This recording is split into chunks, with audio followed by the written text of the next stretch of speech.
Hello doctors, जैसा कि आपको पता है नीट पीजी के लिए अब 16 से 17 दिन बचे हुए हैं। तो आइए देखते हैं बायोकेमिस्ट्री को कैसे रिवाइज़ किया जाए।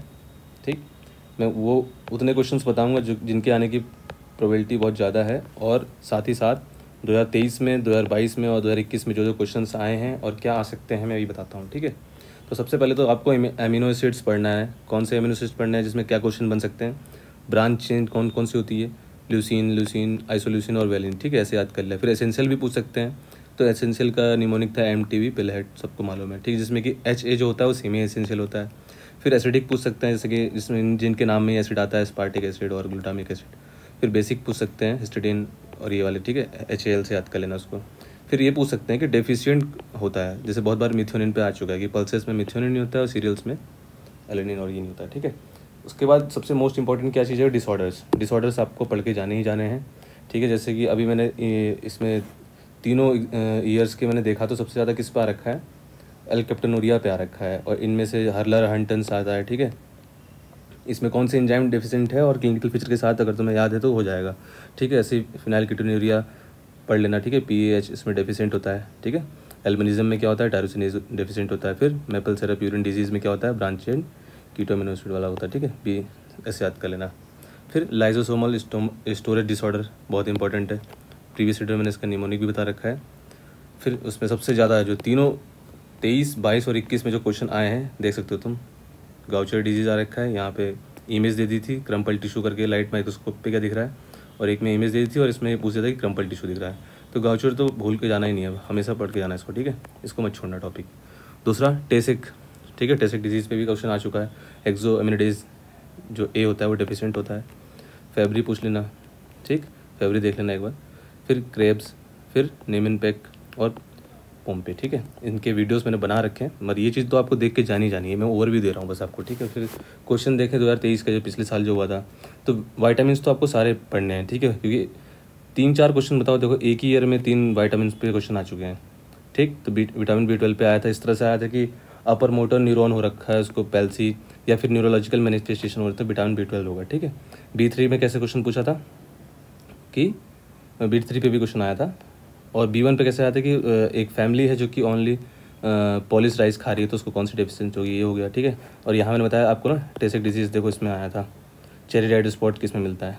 ठीक है, ऐसी एक फैमिली जो है बिल्कुल रॉ एग ले रही है, तो कौन सा उसमें डेफिशिएंट होगा, तो ये बायोटिन होगा। ठीक है, इस पे क्वेश्चन आ चुका है।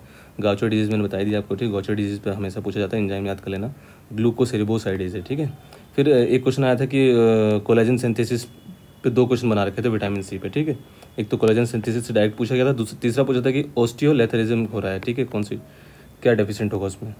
ठीक, तो विटामिन C। फिर एक क्वेश्चन आया था कि इंसुलिन और ग्लूकागोन रेशियो कम हो रहा है, तो कौन सा एंजाइम एक्टिवेट होगा, तो हार्मोन सेंसिटिव लाइपेज।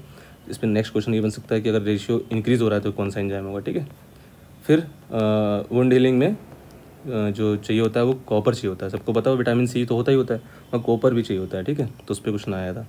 फिर उसके बाद मैकाइडल डिजीज़ आया था। मैकाइडल डिजीज़ हर तीनों ईयर में एग्जाम में रिपीट हुआ है। कैसे पूछे गए कि एक बच्चा है, उस एक्सरसाइज कर रहा है, एक्सरसाइज करते ही उसको मस्कुलर पेन बहुत ज़्यादा हो रहा है, बहुत ज़्यादा थक जा रहा है वो। ठीक है, तो मैकाइडल से। ठीक है, जैसे इसमें भी आया था, देखो 2022 में भी आया है और 2021 में भी आया है क्वेश्चन ये वाला।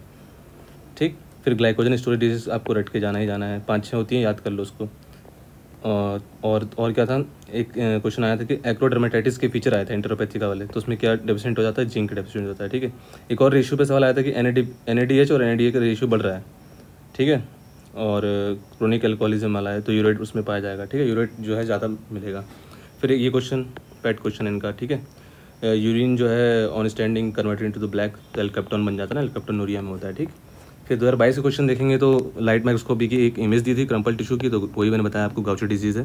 फिर बिटॉट स्पॉट की एक इमेज आए थे, ये तीनों ईयर में आ चुका है बिटॉट स्पॉट पे। ठीक है, और क्या क्वेश्चन बन सकता है, फ्राइनोडर्मा भी बोलते हैं, जो स्किन में मैनिफेस्टेशन आ जाते हैं इसके। ठीक है, विटामिन डेफिशिएंसी। विटामिन B2 पे भी क्वेश्चन आ चुका है कि विटामिन B2 अगर कम हो रहा है तो क्या देखते हैं उसमें, डायग्नोसिस के लिए कौन सा एंजाइम देखेंगे, ग्लूटाथायोन रिडक्टेज देखेंगे। तो नेक्स्ट क्वेश्चन क्या बन सकता है, B1 के लिए, B6 के लिए, B2 के लिए, B3 के लिए, इसके लिए देख लेना। ठीक है, चार्ट होगा आपके पास। और उसके बाद आया था कि स्टॉप कोडन हो रहा है, जो युवा होता है, तो उसमें कौन सा टाइप का म्यूटेशन होता है कि जो कि कोडन जो है स्टॉप कोडन में बदल जाता है, तो नॉनसेंस। ठीक है, उसके बाद एक पेशेंट है, उसको प्राइमेक्विन पे है वो एंटी मलेरिया ड्रग, तो उसमें कौन सा एंजाइम डेफिशिएंट होगा, G6PD। ठीक है, तो कौन सा पाथवे ये इन्वॉल्व करता है? HMP वाला पाथवे करता है। और ETC हमेशा आता है, इलेक्ट्रॉन ट्रांसपोर्ट जो होता है चेन, उसके चारों पांचों कॉम्प्लेक्स पढ़ लेना और उन कॉम्प्लेक्स को कौन इनहिबिट करता है वो पढ़ लेना, ठीक है। तो 2022 में इस पे आया था और 2021 में इस पे आया था। देखो कॉम्प्लेक्स 4 को कौन इनहिबिट कर रहा है? साइनाइड। और इसमें पूछा था 5th को कौन कर रहा है? तो ओलिगोमाइसिन। फिर नेक्स्ट क्वेश्चन था कि DNA पैकिंग किससे हो रही है? हिस्टोन से हो रही है। फिर जो फैटी एसिड जो उसका ट्रांसपोर्टेशन होता है माइटोकॉन्ड्रिया के इनर मेम्ब्रेन में, वो किससे होता है? कार्निटिन से होता है। इस पे क्वेश्चन है। ये सब 1 वर्ड क्वेश्चन होते हैं बायोकेमिस्ट्री में और सबसे स्कोरिंग सब्जेक्ट है। लास्ट ईयर देखो 15 क्वेश्चन आए हैं, यहाँ 9 क्वेश्चन आए हैं और यहाँ पे 10 क्वेश्चन आए हैं, ठीक है। फिर ये मसल पेन वाला मैंने बताया आपको, मायोफॉस्फोलिस जो हो रहा है, मायोकार्डियल डिजीज़, तो इस साल आने के चांसेस ये 4-5 क्वेश्चन के तो हैं ही हैं, ठीक है। फिर दोबारा से देखो 21 में क्या क्वेश्चन आया, वो इमेज दे दी थी गाउचर डिजीज़ वाली, ठीक है, क्रम्पल टिश्यू। फिर एल्कप्टोनोरिया पे आ गया, यूरिन जो है टर्न हो जा रही ब्लैक। फिर विटामिन ए से आ जा रहा है क्वेश्चन, ठीक है। उसके बाद फिर सिस्टाथायोन सिंथेसिस डेफिशिएंट हो रहा है, वो उसमें क्या चाहिए होता है? B6 पैराडॉक्सिन होता है या फिर मेथियोनिन और सिस्टीन चाहिए होता है, ठीक है। फिर ग्लूकोज ट्रांसपोर्टर पूछ दिया था, उसमें GLUT4 होता है, ठीक है। फिर ETC का 5वां कॉम्प्लेक्स किससे इनहिबिट होता है? ओलिगोमाइसिन से हो रहा है। फिर B3 से क्वेश्चन आ गया था कि जो नेकलेस बन जाता है डेफिशिएंट किसकी वजह से होता है? B3 की वजह से होता है। फिर टेंडन्स में अगर जेंथोमा डिपॉजिट हो रहा है, ये क्वेश्चन जो है एक नया चार्ट तुम्हें पढ़ना पड़ेगा, कोलेस्ट्रीमिया वाला जो चार्ट होता है। तो टाइप 2 वाला जो जिसमें कि LDL भी बढ़ जाता है, तो फेमिलियल हाइपर कोलेस्ट्रीमिया हो जाता है, ठीक है। सेकंड ए का टाइप होता है ये, इसका चार्ट भी तुम देख लेना, स्क्रीनशॉट ले लेना। फिर विटामिन D जो डिपेंडेंट रिकेट्स होता है, रेसिस्टेंट रिकेट्स होता है, इसको भी पढ़ लेना। डिपेंडेंट पे आ चुका है तो मे भी शायद रेसिस्टेंट पे आ सकता है, ठीक है। फिर मिस मैच जो रिपेयर होता है, इस पर मैंने वीडियो बना रखी है, उसमें हम ब्लूम सिंड्रोम, प्रोजेरिया ये सब पढ़ते हैं, ठीक है। तो उसके एग्जांपल याद कर लेना, इस पर क्वेश्चन आ चुका है। तो मैंने 3 साल का आपका कंपेरेटिव स्टडी करा दी है, ओवरव्यू दे दिया है, तो इससे आप अंदाज़ा लगा सकते हो कि कौन से टॉपिक और क्वेश्चंस आने के चांसेस हैं। Thank you.